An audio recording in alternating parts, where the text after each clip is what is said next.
మీరు ఏమి అనుకోకపోతే ఒకటి రెండు విషయాలు చెప్తా. ఏమి అనుకోకపోతే ఎందుకన్నానో చెప్తా. ఎందుకో తెలుసా? మనం సనాతన ధర్మాన్ని విశ్వసిస్తే చేయవలసిన ప్రధానమైన అంశాలు ఏమిటి? ముఖాన బొట్టు పెట్టుకోవాలి.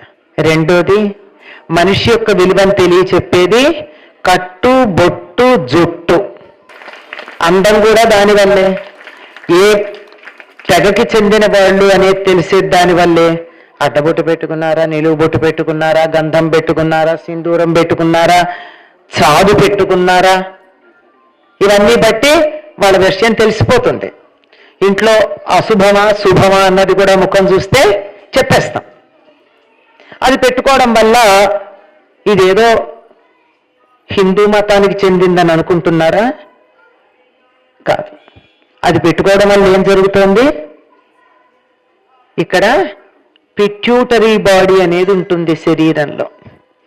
ఆజ్ఞా చక్రానికి సరిగ్గా స్ట్రైట్ లైన్ గీస్తే పిట్యూటరీ బాడీ యాక్టివేట్ అవుతుంది. దీనికి కొద్దిగా పైన ఇక్కడ పీనియల్ గ్లాండ్ ఉంటుంది.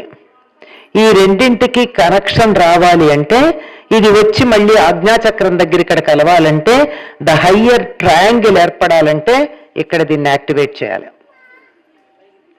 కరెక్ట్గా ఇక్కడ ఈ రెండు కనుబొమ్మలు ఇలా కలిస్తే ఒక స్ట్రైట్ లైన్ గీస్తే పై భాగాన్ని ఎక్కించగా ఇక్కడ చిన్న డిప్రెషన్ లాంటిది ఉంటుంది ఎముక మధ్య. అక్కడ దానివల్ల ఏం జరుగుతోంది? ఏదో ఇది మేము ఎవరు ఏమనుకోకుండా పెట్టుకున్నదే కానీ స్నానం చేయగానే తప్పనిసరిగా పెట్టుకోవాల్సింది ఇక్కడ కుంకుమ. సరే, దానివల్ల ఇంకా చాలా ప్రయోజనాలు ఉన్నాయి.